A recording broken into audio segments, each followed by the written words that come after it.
Hey, what's going on, fam? Welcome to 20 Percenters, where we focus on the things that matter: health, wealth, relationships, and time.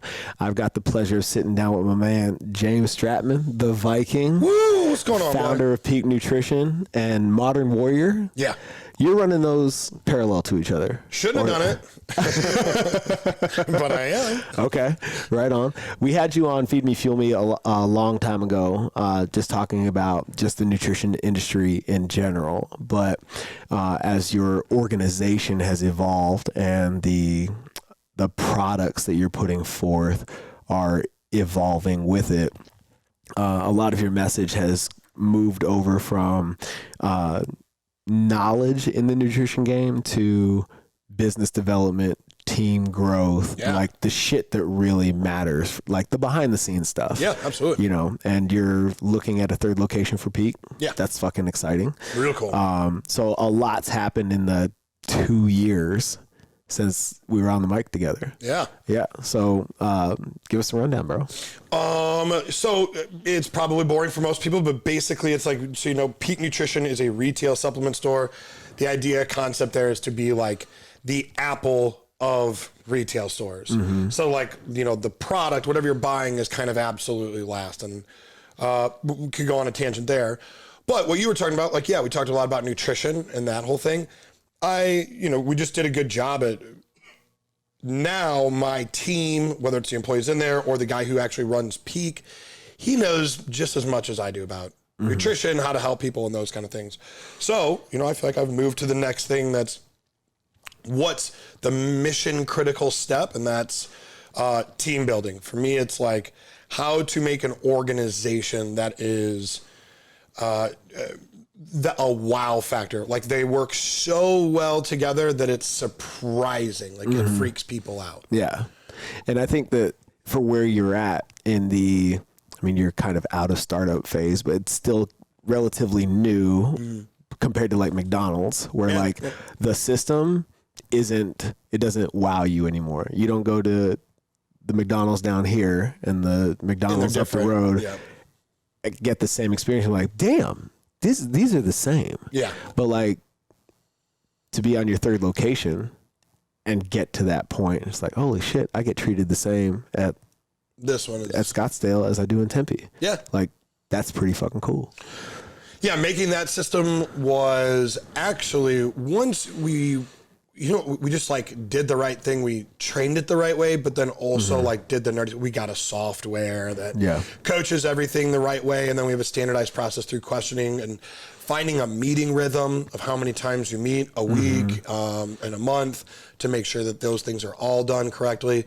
And the big one would be scorecards. So our like reviewing system for employees is fucking nuts. Yeah. It's so good. Well, you talked about, before we got rolling, you got a right-hand person. Mm-hmm. And that really changed the game for you. Because I think, as entrepreneurs and, when it's our baby, we are doing everything all the time at fucking light speed. Yeah.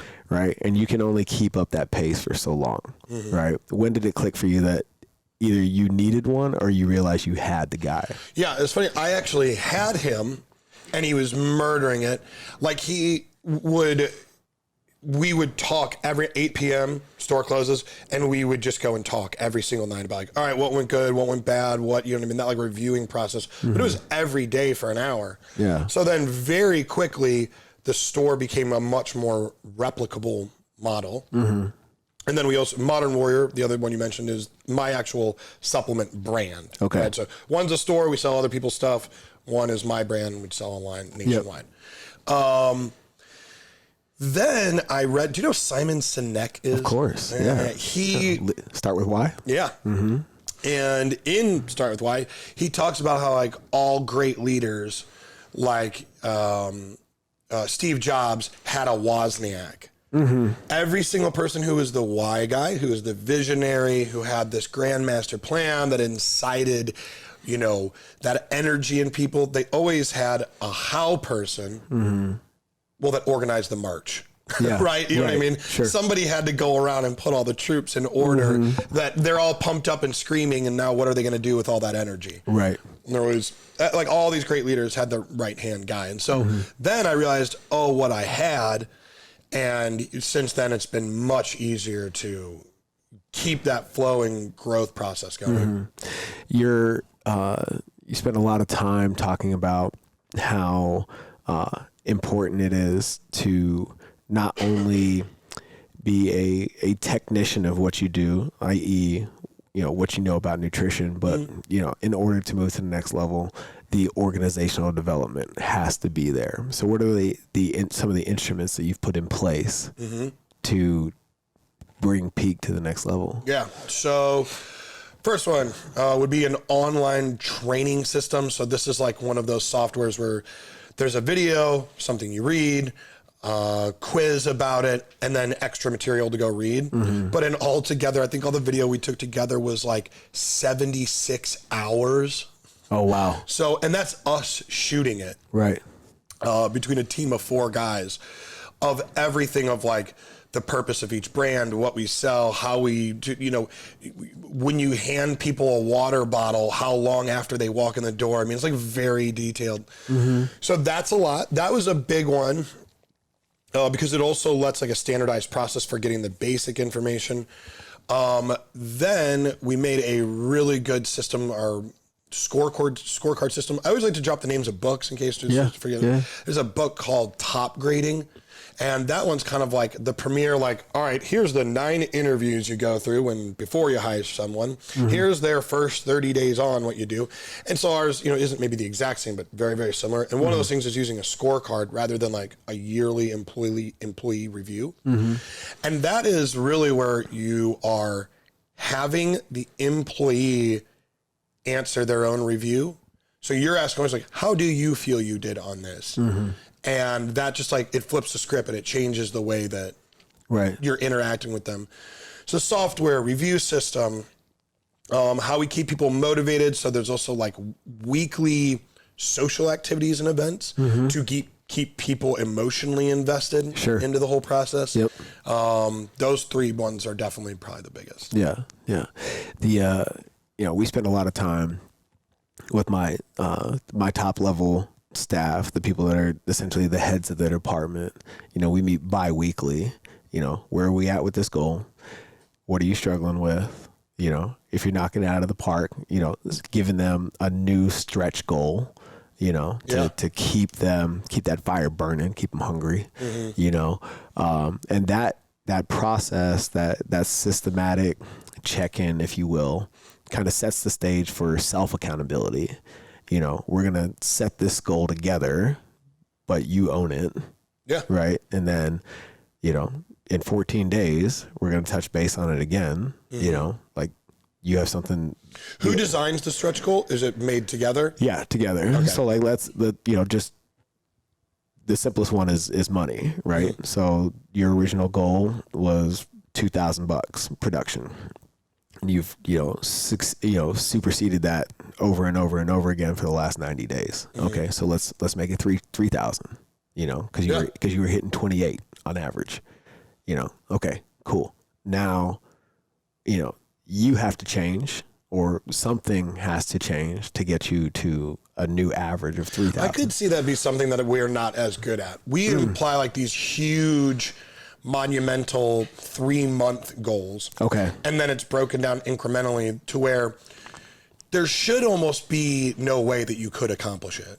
Right. Like if you were, you probably are lying about a number or something. Do you know what I mean? Yeah. But I kind of stole that from like a Google, it's their Google OKR system. Yeah. And I think it really is working for us, but I can see how, because we don't keep on top of as much of like, hey, you did this much in the last 2 weeks, let's move this up a little bit. You know what I mean? Right. There's definitely some room for reevaluating the way we do a lot of that. Yeah. That book, what was it called? Measure What Matters. Yeah, that's it. Yeah, where that's they talk about the OKR system and stuff like that. The guy that saved Google. Yeah. That dude, because they were just a bunch of dudes. There were 2 guys that were just happy playing with data, He was like, no, this is how you're going to turn this shit into a business, and I'm going to write a check, and we're going to make this happen. Yeah, that is a really cool book. And that was like one of those cheesy ones. Like I watched this TED Talk, and I was like, oh, what's this? All right, I'll read more about that. Yeah. But he even goes as far in there talking about like with nonprofit organizations and how they use them. And but anyway, they're getting off topic. But that's the way we set up a lot of our stuff. And I really like the way it works. So what's the trajectory? Talking with Aaron Hind, who owns Fit Aid, he gave me this nugget that resonates with me, and it's almost become a mantra of mine when it comes to the growth or lack thereof in the moment that you feel. And he says trajectory, not velocity. Right? Okay. Keep your eye on the prize. It's not about getting there fast. It's about getting there. Oh yeah, that is a great way to think. And like ever since he dropped those 3 words in my ear, like I must repeat it to myself at least 3, 4, 5 times a day. Yeah. Because you do get frustrated when things aren't where they want to be. Absolutely, man. Yeah. It's like I should be there by now. Well, no, you shouldn't. No, you shouldn't. I know. That almost is kind of depressing sometimes for me. I read like one of the big business books that really helped me a lot. It's called Scaling Up. Mm-hmm. They're like, oh, yeah, you'll be big right when you've been around 25 years. And I'm like, fuck, 25 years? No. Yeah. You know what I mean? And it's like, that's every like large business that you look at like that's done really well. It's 25 plus to get there. Like you think of Starbucks as like a new company. They were around in the 70s. Right. You know what I mean? Sure. But just not in the same iteration that they are now. Yeah. So. And you see a lot of these companies that are kind of like earmarked, like established 2013, established 1970. And like if you go all the way back and like follow the track of the LLC or whatever it is, the S Corp, the whatever, chances are that's not even what it was called. Yeah, it was it was the whole team underneath a different business, and they had to close it out because like, oh fuck, we're in trouble. Yeah. No, what were you guys doing? Hold on. You take a step back real quick. Asking about that like trajectory. Yeah. Like so how do we do it? Like where are you guys going? So yeah, like our system is we use like a subjective line or approach to what we want. Okay. And so that for let's say Peak Nutrition, we'll pick it per store, but then also like as a whole, it's to be the single largest fitness organization in Arizona. Okay. So let's say that we have these, they're not really influencers because we don't use them on social media, but there are like our street team, like our PAT, you know what I mean? There are customers who basically like we work with hand in hand. We will have like 100 to 120 of those per location. Okay. So you say, I mean, even you get 100 of them, which is what we have like up in Scottsdale, and you have 10 locations. That's 1,000 people that are screaming, raving, Peak Nutrition, like teammates.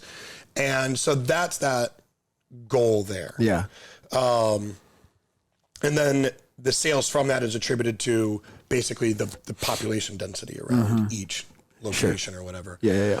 But that's the goal with it, right? Is to be the single largest fitness organization in Arizona. Nice. Because you really couldn't beat that if you had, 1,000 some odd people. Right. That would live and die by your brand. Yeah. So when it, going back to the trajectory, not velocity thing, what's more important to you? Because they really had to it really fact checked me, because the easiest thing to do is, as Peak Nutrition, look at GNC, right? Today, and put those two right next to each other, right? As opposed to asking the real question, where was GNC at 5 years? Yeah. Right. And that's the direct comparison. You know what I'm saying? Well, I think even, if you were having that comparison. Yeah. I think that we're actually really lucky. And so this is going to be me slightly tooting my own horn about it, because I think the timing is just Yeah. But I'll explain kind of why. I think that timing wise, us compared to GNC, it's like unfair. It's gonna really fucking hurt them. Yeah. And the reason for that being, so think about a supplement store. Really, the idea of a supplement store is going away. You're selling a commodity out of a retail location. I mean, that is basically prime target 101 for Amazon to destroy you. Yes. That is the whole, I mean, you can buy the stuff, or not the stuff we sell, but very similar solutions, right? Trade-offs. Right. Online, and it's easier. But the analogy that we like to use is, if you're familiar with the equine industry, right? Well, in 1900, that's horses. That is horses. Everybody had a horse. So the equine industry was huge. You had to have a horse to move around. So there were literally thousands upon thousands upon thousands of them. It's a huge industry. Well, then the car gets made, right? Revolutionizes that. Nobody needs a horse anymore. So what happened to the equine industry? Right. It's still a multi-billion-dollar industry. It's just shifted. Right. So now that each individual horse can be worth $1 million if it's the right racehorse. Right. It doesn't just go away. People, think like, oh yeah, people don't need horses anymore. No, I mean the horse racing across the world is a huge thing. So anyway, analogy there being, the point of our stores is not to be a retail supplement store. The point of the store is to build a community, and it's a hub for that fitness community to gather at. Yes. Right? You be very real with the people there. Like, we have to have a business to put on these these group events, these things that we go and do. And people are very willing to get behind that because now they have a shared community. Right. They have that place to go to where it feels like home. And so it's the different outlook. Like, GNC is actually looking to sell supplements, and that's fine. We are looking to gather people together and happen to sell supplements. Sure. Hell yeah. I find that extremely interesting because when people talk about the shift that's occurring in the fitness space with online coaching and stuff like that, where I find what we do at CrossFit PHX and in brick and mortar is, you can create, there's no real emotional involvement in the online space. Oh yeah. Therefore, there's high turnover and not a lot of sustainability when you look at it across the board. They fly back and forth to a different coach, different stuff all the time. But when you create a community, when you create a tribe and you have a place to go, right? Oh, it changes it. Changes everything. Yeah. Like that's where the longevity is. And so what's even funnier is that's kind of the same thing. Like, as so much goes online, so in reality, it makes it better for the brick and mortar thing in so fact that as everything goes online, you are going to miss out on a ton more customers because they're going to go online and go, do it elsewhere. But those were never really going to be your A customers anyway. Right. They were going to be B, maybe C's anyway, because they just weren't the kind of people that cared that much about that in-person touching community. Right. But like I said, as it all goes online, now that creates an even stronger desire and demand in those A customers that having this place and people to see and make eye and hand contact with means 10 times more than what it did in even 2005. 100%. Actually, I was just having this conversation yesterday with a client of mine, and we were talking about how the internet has connected us more than we've ever been connected as humanity ever before in history. But at the same time, it's also insulated us more than we've ever been insulated. So to have an outlet from the internet, that's why brick and mortar will never die. I shouldn't say never, but yeah. But no, you're right. And I think what's going to happen is it'll go even further because my buddy owns a large social media agency and they're working heavily now because Facebook, it was 2011 or whatever. They decided all right, number one goal for absolutely everything is mobile.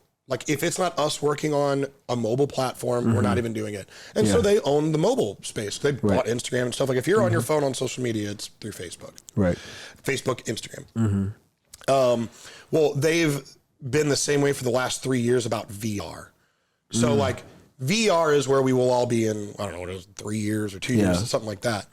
But what that's going to do is even more so is it's just going to create an even stronger demand for that real physical in touch. You're going to lose even more people to like, oh, I can just go do this on VR. But once again, those were your BCs, the people who like, you know, they're members at your gym, but oh, you know what? I need to take like 3 or 4 months off. Do you know what I'm saying? Right. Yep. But the core ones that stay and want to lifelong committed members to this are going to care even more so about it now. Yeah. Yeah. It's, you know, you have to be able to also see that coming, you know, keep abreast of what's going on in your industry, because there's a lot of people that see those trends and jump ship as opposed to evolving with it and creating that attraction, right? And not allowing themselves to be outdated. Yeah. You know what I mean? No, absolutely. I mean, that'll kill a lot of people. Well, it is out here. If you look, I think supplement stores are probably like the worst. You can see where there was like an old supplement shop on every single little town. You know what I mean? Right. Because like Joe, who's like a bodybuilder, is like, I can sell this shit. And like, opens it up, and there's just nothing unique or different or special about it. Well, you know, I think the supplement industry is interesting as well. You know, coming from, you know, college football, making the shift into bodybuilding, and then, I mean, the military is like the market. You know, the shit that used to come off the FedEx plane in Afghanistan was just wild. They'll buy anything. Crates of bodybuilding.com stuff. I mean, it was insane. And, I mean, we had guys popping for methamphetamine when Jack 3D was like the thing. Yeah. You know, and like dudes are getting the boot from the Marine Corps off that shit. But anyway, and then making the shift into CrossFit and just watching how the supplement industry has followed you along. Yeah. I mean, it's super interesting how, the way it's marketed is different. Yeah. You know, I used to walk into a supplement store and it was a bodybuilder, like, like you have to meet certain dimensions to work to be able here. to get that shirt on. Yeah. 100%. It's cut the right way. And now, it's kind of like the way Gold's Gym and that wrought iron, dirty mystique has kind of worn off, and they've moved towards that lifestyle model. You've also seen that shift in supplement stores as well. Yeah. You know, I think the last time there's a One Stop right down the street from us. And the last time I walked in there a couple of years ago, it wasn't, the guy standing behind the counter wasn't who I expected to see. Really? You know, I expected to be one of the cats moonlighting from Independence Gym. You know what I mean? And the ultimate Chad. Yeah. In his 30s. No, he's not there anymore. Yeah. No. It's been years since you've been into a One Stop. That's crazy. Dude, I carry everything at the gym now. Oh, that's you know true. You do. I have no reason to go in there. Yeah. You know?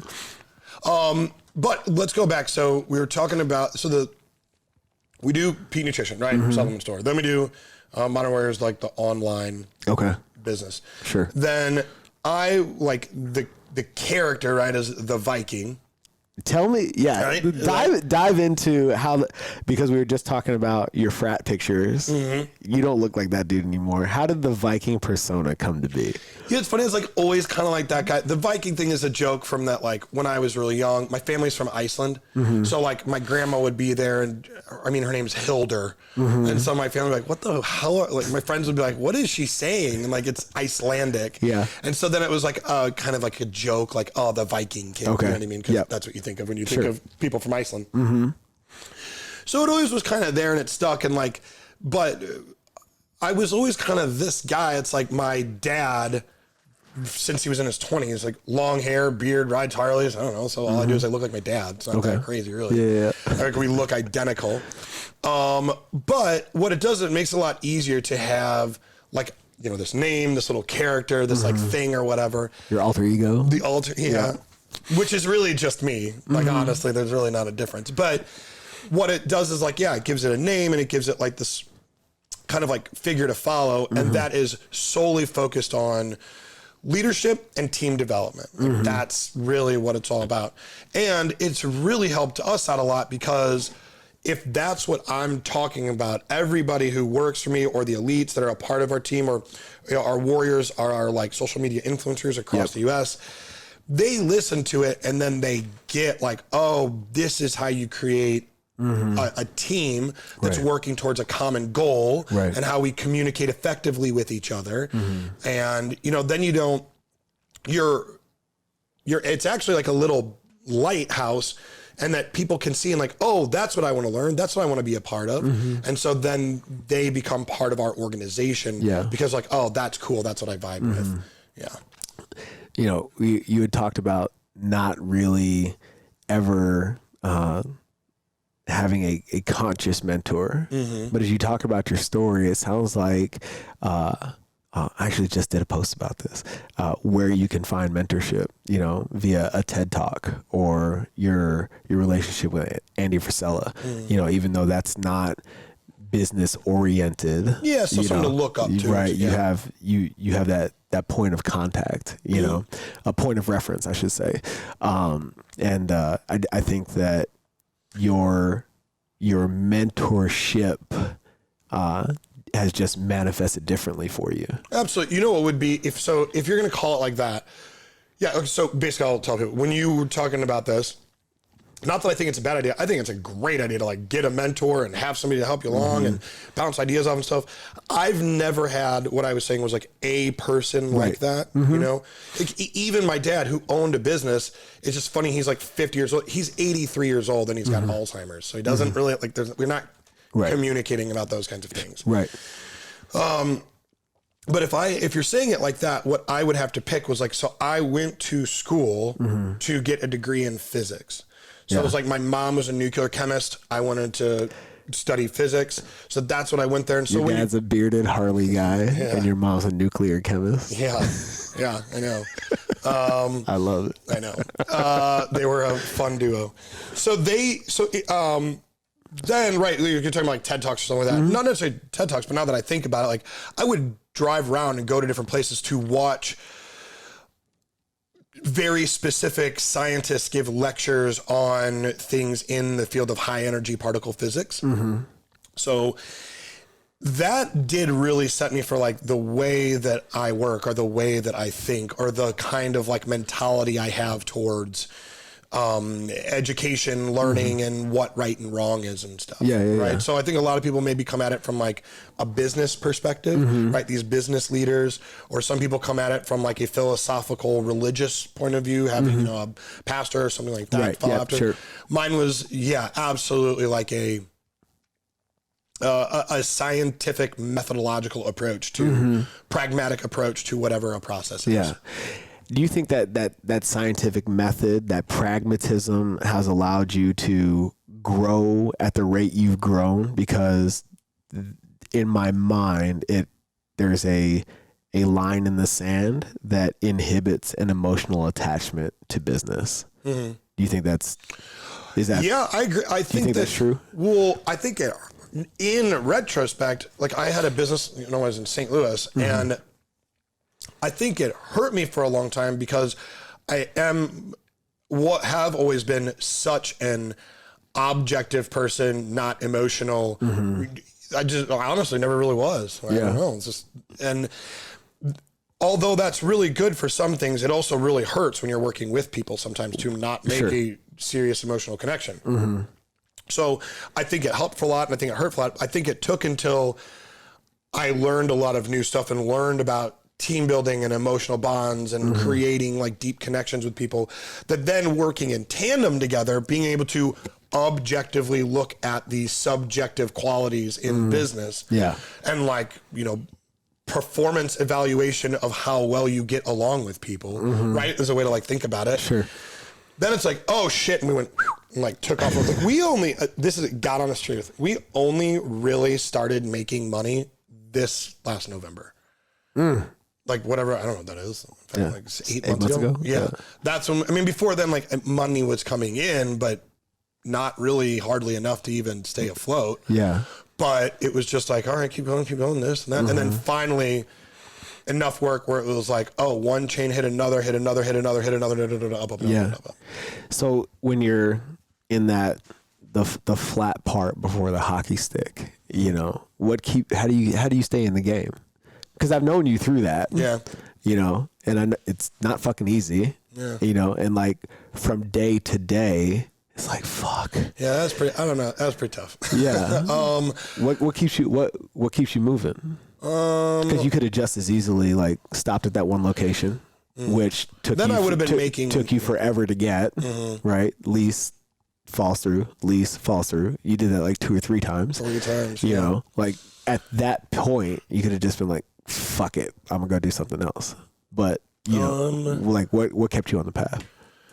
Honestly, and not because I don't want to like make something up. I honestly don't know. I'll be like, there were a lot of days where I'd come home and I was like living at my girlfriend's apartment down the road. And cause I had to move out of my place. I literally had no money.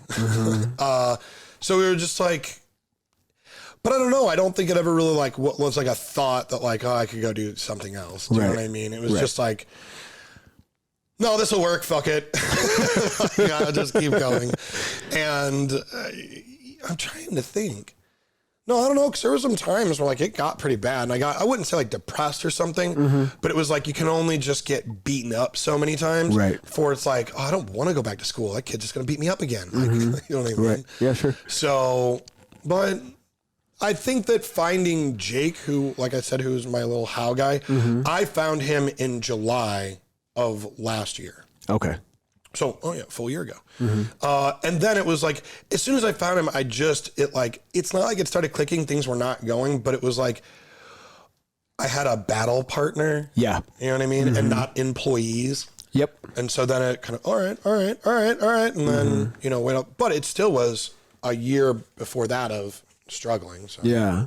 Yeah.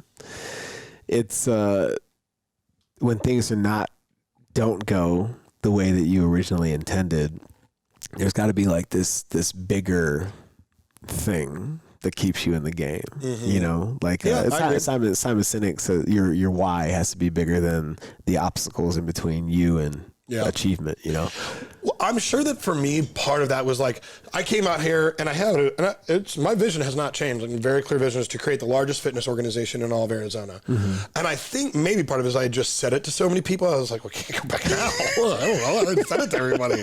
I already told them I'm getting a Lambo. What am I going to do now? Yeah. Well, no, man, there's a lot of merit to that, you know, as I, you know, do the 20%ers thing and facilitate that group.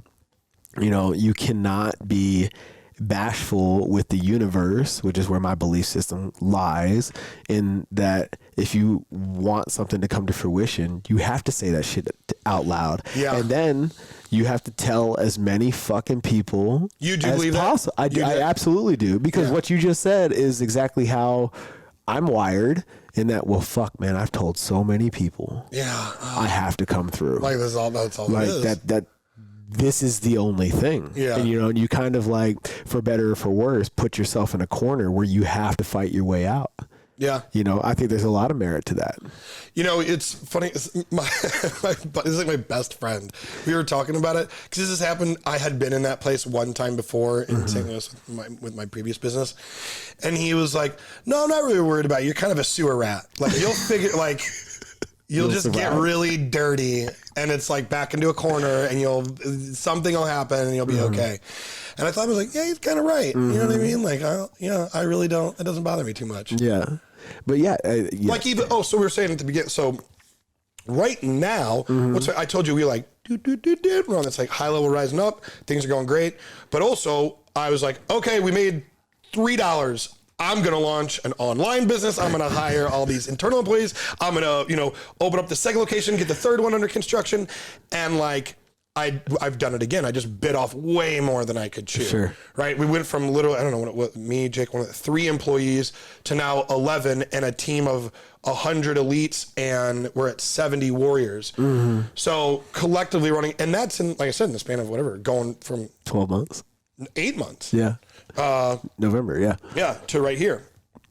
So then it's like, I'm biting off more than I can chew now. And it's like, oh, nope, this is going to be miserable too. But I think that there is something about me that I like being miserable. I think it's the same thing like dating a girl who's like really bad for you and she's fucking crazy and like snoops through all of your stuff and screams at you. Then I'm like, you're crazy.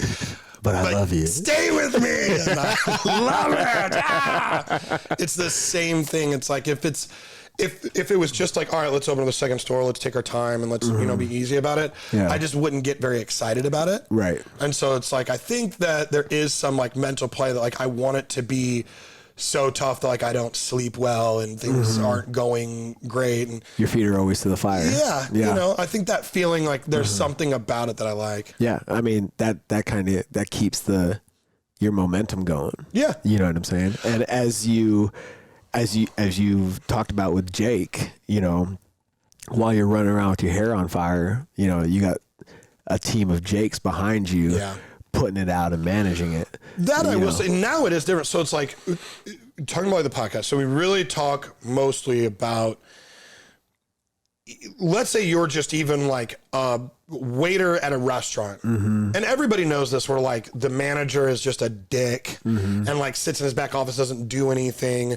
And then like the cooks are just like mean to get along with. And then the hot waitress girl always shows up late and like, what are some practical tools that you can come into work with and like one by one start helping people with? You know what I mean? Like making a real genuine connection with one of the people who feel left out. Oh, well, now they're going to work a little harder with you and they're going to make your life better. You can get that food out faster. Now your tip is better. Now someone comes back a little bit more. Now it's this like cyclical up cycle. So that is what we really focus on like with the team. And sometimes things happen in my team now that I'm like, oh man, this is so fucking cool. So we're like, obviously with the second store having opened, we need to have a grand opening, which happens 2 or 3 months after whatever when you open it.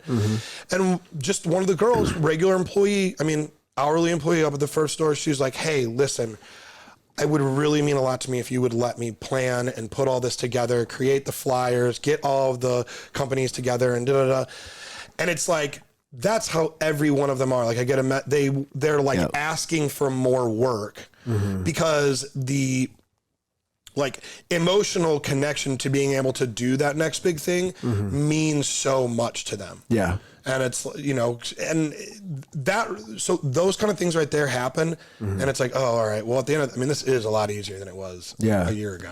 I think that says a lot about you as a leader. Right. That you have people that are asking for more work, to make your thing, make you that much better. Yeah. Oh, so the only I heard it said a couple of months ago, don't be the leader that nobody wants to piss off. Yeah. Be the leader nobody wants to let down. Yeah. And I feel like you're in the I don't want to let you down camp. Yeah. You know what I'm saying? No, absolutely. Yeah. So I'll just be super honest. Today is like my day that I'm like stressing a little bit because we have, there's 2 employees that we have that I'm going to go have like a talk with. Yeah. Right. This like core values talk. So behind us, there is a camera. You can see this thing. Behind us, it's like we set schedule of always a quarter at a time, right? July, August, September. And in August, right, so we were putting together this like nighttime, neon light workout with fucking, what do you call it? Like glow paint and all this stuff or whatever. Well, the gym owner called and he's like changed that. Like, he's like, oh, the only time I can really do it is like 8:30 PM on a Sunday night. And all right, I mean, like, I don't own a fucking gym. So whatever time you say is like the okay time. Yeah. And we were in a meeting when he was telling us about it. And 2 of the employees were just kind of like, and like gave one of those. And that's one of those things like for me is like an immediate, like not even like a red flag. Like I drop everything that I'm doing. Deal breaker. Yeah, absolutely. Because when that happens, then like the person next to him who was excited, now they're not excited. Right. And that like they're like, then, because one of them's like the person putting it kind of together. And, right. it's weird to think, but I feel like those things right there, that matters so much. It's like so important. Yep. That like it not only has to be like washed out, has to be addressed. Why it's such a big idea. What is the bigger purpose of it? And like this is, I mean, there's gonna be like a 2-hour long conversation about a shoulder shrug. Yeah. And like, but if I like let it ride, then it's like a virus, and everybody else starts acting that same way. Right.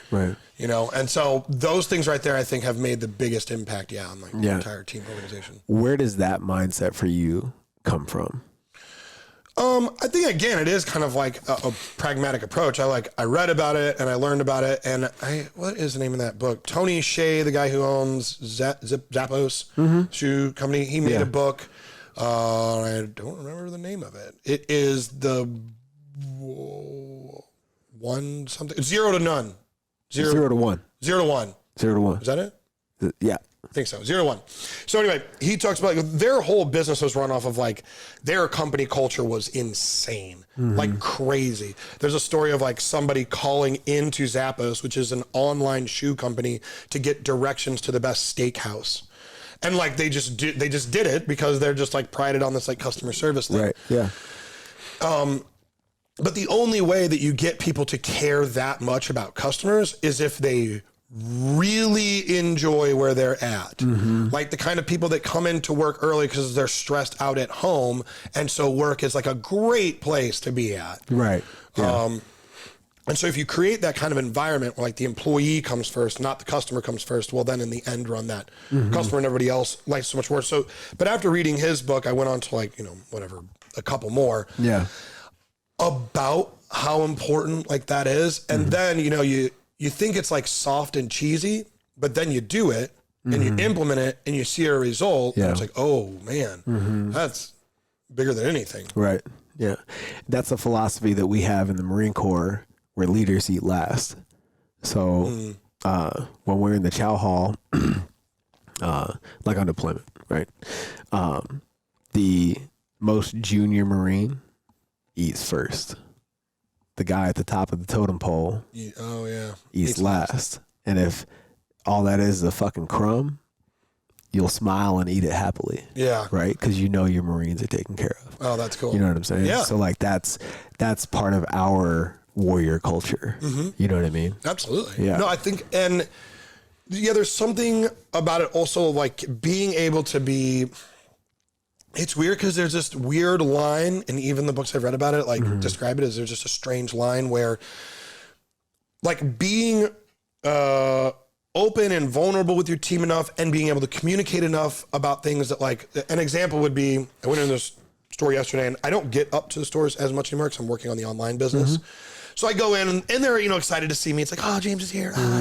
Yeah. So like talking and hanging out and, part of the things, if you see a friend, right, you want to know about their like relationships. Oh, are you still with your boyfriend? Are you still with your girlfriend? How are those kind of things going? And sometimes there's like a line between like where it's not appropriate at work and where it is. Right. You know what I mean? Absolutely. Yeah. But if you find the really good line where like people feel comfortable about just like talking about their real selves and what's actually going on in their life, and then, you're not seen as like you are still a boss, but you're really more seen as like somebody that they can have a conversation with. Right. Yeah. And so one of the girls there before I left, she was like, hey, would you mind like just when you came up once a month, come on the day that I work. I want to ask you questions about, what I'm doing with college and where I go after. And, like that is another one. It literally just happened yesterday. It hits me like, oh, they're like, they want my advice on things like a dad. You know what I'm saying? Oh, yeah. And that's cool. That's a nice place to be. I've got a couple of coaches that call me boss or call me dad, and I'm like, knock that shit off. Quit it. Don't call me sir. Don't And they say it jokingly because they know it gets on my fucking nerves. Yeah. But I think that that's also a sign of a great culture when your people give you shit. Oh yeah. Out of love. Yeah, you know what I mean? Yeah, you're only mean to the people you really love. Somebody you don't know, you're like, oh, hey, how's it going? Yeah. I'm very thankful that we have that at CrossFit PHX, and it's really awesome to know that you have that at Peak, where the people that work for you want to be in your presence. They're not running from the boss. They're not hiding in the corner when you walk in the store. They're meeting you at the door. Yeah. You know what I'm saying? Yeah. That just speaks volumes, and that trickles down into your organization. You know what I'm saying? It's not like, oh shit, the boss is coming. Like, start fixing stuff. Look like you're doing something. It's like, oh fuck, man, James is coming. This is awesome. Yeah. You know what I'm saying? No, absolutely. Yeah. You know, it was also, God, all right, just cheesy tactics. I guess they're not tactics, you know, but it's like, so we assigned, as the new store opens up, we always hire upwards from within. So like one of the employees. Promote from within? Okay. Yep. Promote from within. She had become a manager. So she's actually training at the first store to be a manager the next one. And we like put together this, like, we told everybody that it was for my birthday, like my birthday party, and like had everybody show up. Everybody's there hanging out, having a good time. We're all getting dinner. And then like, we're like, throw it on her that the party is like for her. We get her this laptop and like all this stuff. Shit, yeah. And so, you know, it's the difference between, it's the difference kind of like what you talk about when you're a little kid of like getting somebody a gift card or a thoughtful gift. Right. Yeah. You know what I'm saying? And so like normally like somebody becomes a manager and it's like, all right, here, we're going to pay you a little more. And then that's it. That's the whole story. As where you throw them like a little party, you know, let everybody know how great it is that they've like worked so hard to come up to this next level. And one of the best things I read about it, and this is like, it was a science lecture, was how, I mean, you have to pay your people and you got to pay them right. Right. But let's say you increase their pay by X amount, you can actually graphically see the level of oxytocin that increases or decreases relative to the amount of income, money they make, or social growth that they get. Right? Like, did you put them on a party? Did you make them feel special? Did you literally elaborate all of this out to them?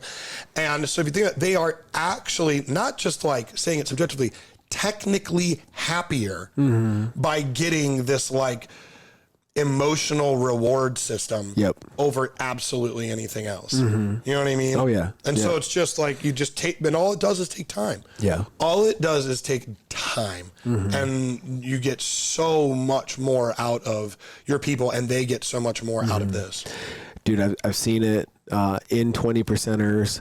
I've seen it in the gym throughout my members. You know, people that are making really, really good money and absolutely hate what they do, and will take the pay cut for a better environment. Oh yeah. You know, so, you know, for those of you that are the heads of your organizations that are listening to this conversation, understand that yes, money is important, but it is not the thing that keeps your people.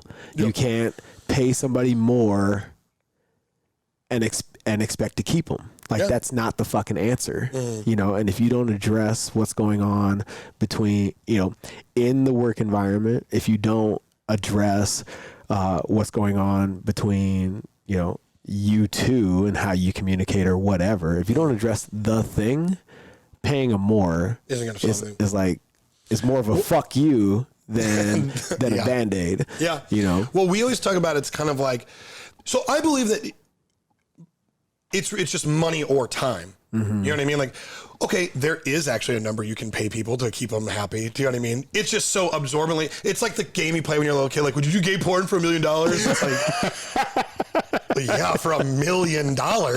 But do you know what I'm saying? Right. Yeah. Everybody's got a number, but it's just like the thing is you actually just don't have to pay out that big money. You can reinvest it into your business and just really go out of your way to make sure you're putting in the right emotional time and care and concern and growth for each individual. Yeah. You know, it was really interesting. You know, Caitlin at Macros and Metcons, she runs our nutrition coaching program at the gym. Before she moved into nutrition, I used to beat her over the head about personal training. You know, it was something that we hadn't really been doing strategically at the gym, you know, and she was a figure at the gym.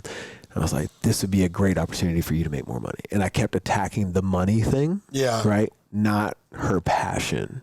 Right. And when I realized it wasn't going anywhere, I let it go. But then when I watched the fire that got lit up in her about nutrition, I'm like, I want to help you start a business. Yeah. You know what I mean? And now like that, she's since left the bar, the restaurant, you know, she's running full steam ahead with macros and metcons, and that thing is just taking off. But if you don't have the connection with your people to realize like, they don't what they don't want, but you don't recognize the opportunity that presents itself for them to do what's their flow. Yeah. Right. You're really missing the boat as a fucking leader. Yeah, we call it the bus analogy. We were actually just talking about on the other podcast. Is do you have the right bus going in the right direction with the right people in the right seat? So there's like 4 different levels to it. Right. So you can actually have the right people, but not in the correct seats. Right. Oh yeah. Or you can have the wrong people. So you know what I mean. Or you can be on the wrong fucking bus. You know what I mean. Or you could be on the right bus with the right people in the right places and be headed in the wrong direction. Right. So there's just like so many things, but if like you can get those all set the right way, it moves pretty well. Sure. Dude, Ken Kilday, he's a member of 20 Percenters. He runs an organizational development program called New Tough Leader. He's a business coach. And when I brought him on, the first thing he did was a 360 review of my organization, right? He interviewed me to figure out where I saw the bus going, right? And then he's like, now I want to interview your entire team about where they sit in the organization, where they think it's going, and how they view you as a leader. Yeah. Bro, let me tell you, if eye opener, fuck. I mean, it all came out great, thankfully. Yeah. But I mean, you're really rolling the dice because you're gonna find out because you have a third party asking real fucking questions and they're giving real fucking answers. You know, it's like, you know, do I have the right people on the bus? Do they give a shit about where I'm at? You know what I'm saying? Where we're going? Do they believe in the vision? Like, it's a gut check.